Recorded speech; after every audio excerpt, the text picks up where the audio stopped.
Welcome, boys and ghouls, to another installment of Monster Mike's Mayhem.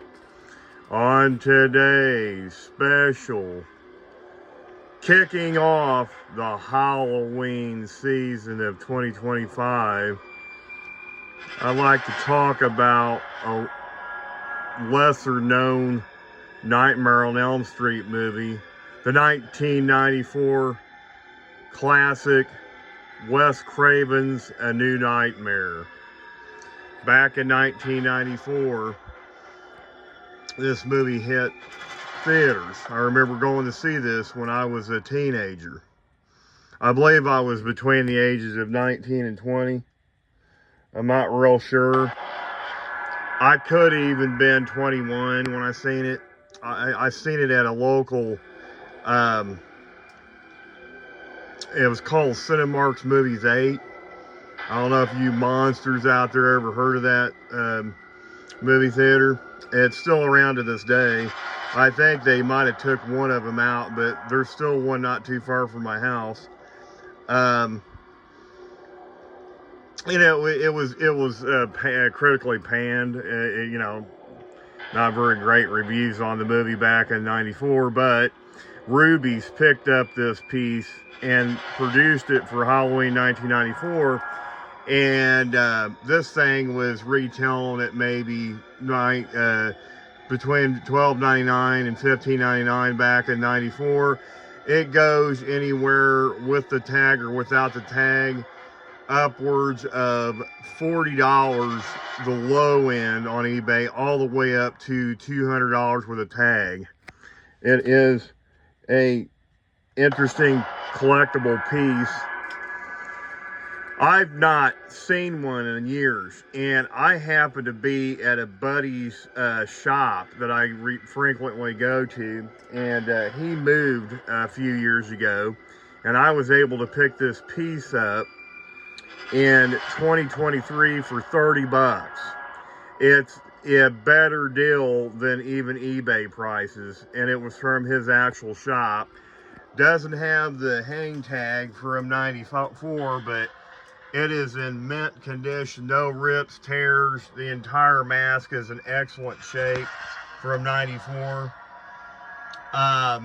It is a very unique sculpt and style. I've never seen a mask like this. I remember seeing the pictures in Fangoria in the early to mid 90s when I was in my teens and 20s, and I thought, well, that's a weird looking Freddy sculpt and makeup. Very unusual. Robert plays himself, and so does Heather Langenkamp. They're like actors in real life, and all of a sudden this demonistic Freddy comes out of the darkness and starts attacking him for real. And he's got a very unusual inverted burn mark look. He's got them really beady red eyes and sharp teeth, and he's wearing a sweater, and he's wearing this long trench coat with, I don't know if you guys knew this, a little bit of tidbit of Monster Mike's information for all you monsters out there. The inner lining of the coat is the same color of his red and green sweater. So you're going to get to see that if you ever buy the doll or ever check it out in the movies. Look for that red and green stripe. It's actually embroidered or stitched into his long, dark trench coat. He, of course, has got his signature pants and stuff, and his boots, but his hand is actually the claw blade. It's like bones, and then there's actually a fifth claw on the hand. If you guys never really paid attention, he's got 5 claws on his hand instead of 4. His thumb has got an index claw, so it's very interesting design from 94 for Wes Craven. A New Nightmare to go that far with it. Robert don't normally wear a hat in that movie. That's one thing they got rid of, but that claw was supposed to be an animatronic piece that was used on the new movie set for that film.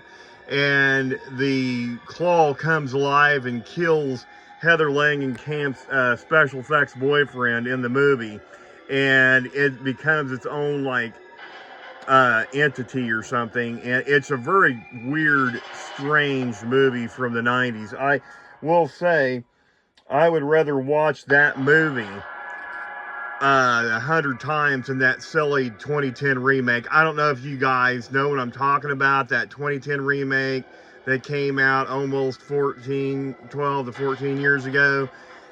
Different actor played it. It was okay. I didn't care for it. I'm going to be honest with you guys out there in Monsterland. It just didn't affect me as much. So I wanted to get to be able to see the movie and, you know, take it in. And I went to the theater in 2010 and watched it. I just didn't like it. And like I said, this isn't my least favorite movie of the franchise of the 7 films in 94, but I'd rather watch this movie half a dozen times than that Nightmare on Elm Street 2010 remake. So go figure. I mean, Robert was great in this movie, so was Heather Langenkamp. I've got to meet all the stars from Nightmare on Elm Street. I've been slowly meeting each one. I met Heather at a show. I met Robert a few times. These guys, they're awesome people to get to know. You get to talk to them and stuff. If you guys ever get a chance to pick one of these up, they do run some serious money.